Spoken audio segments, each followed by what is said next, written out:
So here are the answers to the questions from the previous chapter. So why don't you pause the video, tick your answers off, and then go on to the next chapter, which is organisms and their environment. Sometimes we need to measure the distribution of organisms. We need an understanding of why they live where they do and what conditions they need. Their distribution can be affected by various factors, but you need to be able to say how they affect the organisms. So you need to say, well, if the organism likes this, then there'll be more organisms.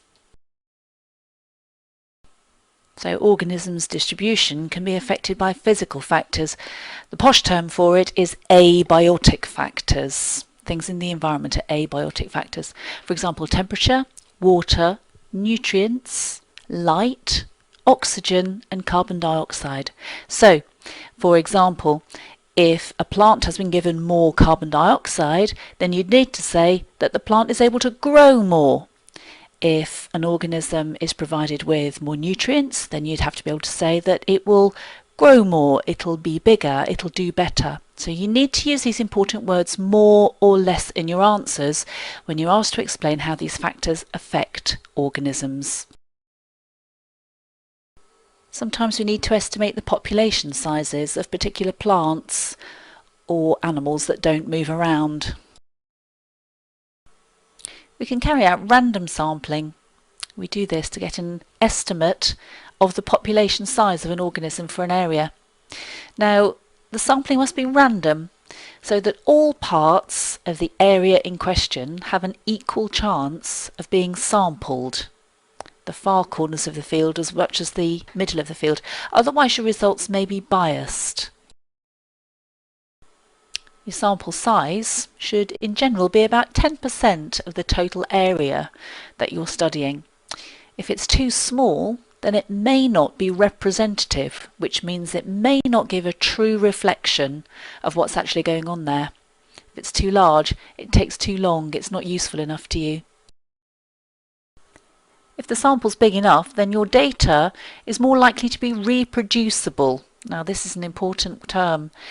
If something's reproducible, it means that somebody else could repeat your study and get similar data. That gives us more confidence in your data. It's also more likely to produce valid data. That's data that properly answers the question that you've asked, with all the other factors that might affect your answer controlled or monitored. So you might be asked to explain the method for getting an estimate of population size for a particular area. So the first thing you'll do is use tape measures or pieces of string to construct ginormous axes across the area of the study, an x-axis and a y-axis. You'll then use the random number generator on your calculator to get randomly generated coordinates. And then people tend to stop there. They tend to forget to say what they'll do with those coordinates. Well, you'll go to the coordinates with your quadrat and you'll put your quadrat down on the ground. So don't forget this important part, place your quadrat. Estimate the percentage cover of the plants in the quadrat. So what percentage of the quadrat is covered by the plants? So for example, if your quadrat is 10 squares by 10, then you've got 100 squares in total within your quadrat. So the number of squares covered by your plant will tell you straight away the percentage cover. Some squares won't be completely covered though, so you need a method for dealing with the partly covered squares. So a good way to deal with this is to say that if a square is half covered or more, then you count it. If it's less than half covered, you don't. So this will even out. You'll then repeat your quadrats in different locations and calculate the mean percentage cover. So for example, here's my quadrat on the ground. It's 10 squares by 10. What percentage of this quadrat is covered? Sometimes you might carry out a line transect when you're sampling distribution of an organism. Now this isn't random sampling. You're not putting your quadrat down in random places. Use line transects when you're measuring the distribution of an organism across an area of environmental change. There's some sort of environmental gradient. Maybe the light is changing along the line. Maybe you're increasing the distance away from a footpath so there's less trampling of the plants. Maybe you're increasing distance from the seashore so there's less saltiness in the soil. So you're doing it to see if the distribution of plants is related to the environmental gradient. Depth of soil is one, as we show here. So here I want to see whether the distribution of plants is related to the depth of the soil, and you can see in the foreground it's just bare rock, and as you go away towards the background of the image the soil gets deeper and deeper, so I'd expect to see greater and greater coverage by plants.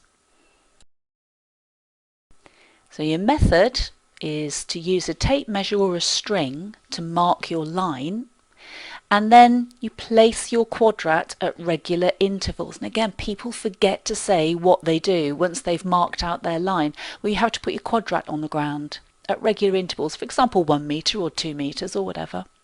You count the percentage cover in each quadrat. And this is used for a different purpose from random sampling. Random sampling, you're trying to get an estimate for a whole area. In transects, you're looking to see if the distribution is related to an environmental gradient or an environmental change. So just remember, the line is the transect.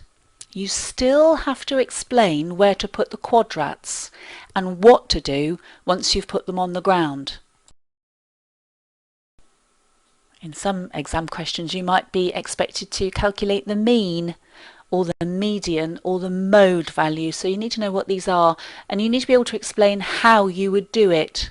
So if they said how would you calculate the mean, then you add up all the values and divide by the number of values. If you're asked to explain how to find the median, you would rank the values from largest to smallest, and then the median is the middle value. If you're asked to find the mode, then that's the most frequently occurring value.